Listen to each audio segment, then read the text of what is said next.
Good afternoon, everybody. I'm D.W. Pastor Barry. I'm enjoying my afternoon. I've been extremely busy doing things on social media. I've been busy on the TikTok channel. For some reason, after I made a video, I posted it talking about celebrities and the occult, kind of an introductory thing, just kind of scratching the surface on the subject. And for some reason, people weren't able to see it, or it just wasn't getting the views that my other videos do. So I had to make another video to direct everyone's attention back to the previous video. Kind of strange. I really hate algorithms. I hate that keywords will send your posts and videos and whatever to certain directions. I don't understand all of that stuff. I don't like it. I think everyone should just be able to access your stuff unless they don't want to.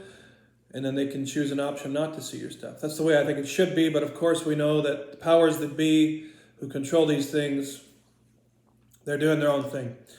And so we're doing the best we can with what we have, right? All right. It's been a while since Brother Benjamin messaged me at the beginning of a video. But you did it this time, brother. He said he had a funny dream about somebody. And that person is funny, the one he's talking about. All right, let's get into this. We're not going to read, this is day 229. It's called Your Real Riches. It quotes Job. We're not going to read in there. We're going to read in Matthew. Turn to Matthew chapter 5. I want to read some scripture from there that's kind of connected to this subject today, your real riches. But in the 21st verse of Job chapter 1 in the New Living Translation, it says, he said, I came naked from my mother's womb, and I will be stripped of everything when I die. The Lord gave me everything I had, and the Lord has taken it away. Praise the name of the Lord. Or we know in King James, blessed be the name of the Lord, right? Now, I personally believe that even though God allows things to be taken from our lives, ultimately, can we blame God for it? No. If Satan steals, kills, and destroys things in your life, it's because it has been allowed, but it's not like we put the blame on God for it. We need to blame Satan, and a lot of times we just need to blame our own flesh. Our flesh is just as big a problem as demons can be. I realize some people have overcome their flesh, but then they have a demonic problem.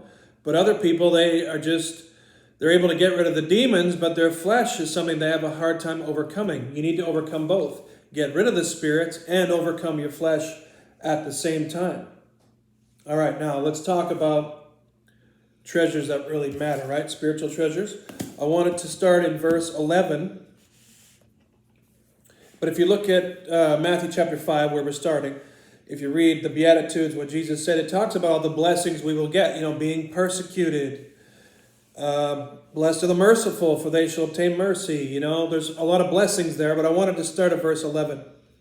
Jesus said in Matthew 5:11, blessed are you when men revile you and persecute you and say all kinds of evil against you, falsely for my sake.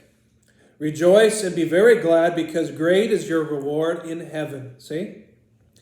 For in this manner they persecuted the prophets who were before you.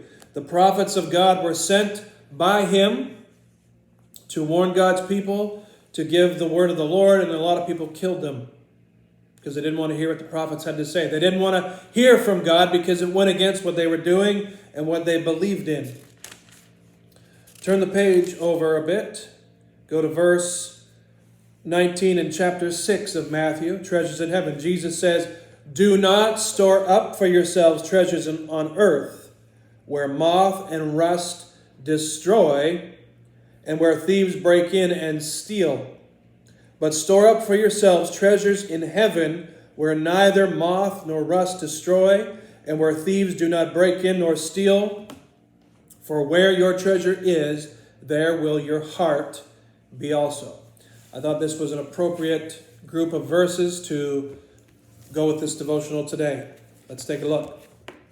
And again, this one is called Your Real Riches. Martin Luther observed, this is the German Martin Luther now, not the black Martin Luther Jr. Many things I have tried to grasp and have lost. That which I have placed in God's hands, I still have. How true. Earthly riches are transitory, spiritual riches are not. Have you ever taken the time? This is me asking you now. Have you ever taken the time or meditated on the spiritual blessings that you possess now, like the ones you can see here on earth? And then have you ever thought about the spiritual blessings you're going to have in heaven? Of course, we don't know. A lot of people think they have a lot coming when they have little, and a lot of people think they have almost nothing when God has so much more for them. I don't think we can truly know what type of spiritual blessings there are in heaven. I don't know, but I do think about it sometimes. In our demanding world, financial security can be a good thing, but spiritual prosperity is profoundly more important. Certainly, we all need the basic necessity of life, but once we've acquired those necessities, enough is enough. Maybe somebody needs to hear this today. Why? Because our real riches are not of this world. We are never really rich until we are rich in spirit. And that is so true. How many billionaires are out there having countless billions in their bank accounts, and they own businesses and mansions and all this stuff, and yet inside they're completely dead. They're rotten from the inside out, right? And then they're going to have an eternity in the lake of fire to ponder their life and how they messed up and everything else. Jim Elliot said, "He is no fool who gives what he cannot keep to gain what he cannot lose." Let me read that again. I want to read it for myself. He is no fool. So such a person is not a fool who gives what he cannot keep to gain what he cannot lose. I get it now. Very, very good. Profound. Beverly LaHaye, it could be LaHaye, I'm not sure, said, "When we put people before possessions in our hearts, we are sowing seeds of enduring satisfaction." And I've spoken to Brother Grayson about this over recent months. And maybe this is something you can chew on, okay? If you haven't seen the movie The Matrix, it doesn't matter. There's a principle behind it. Everybody is within the world system for a time until they wake up and they get out of it. And then they start to see things for how they really are.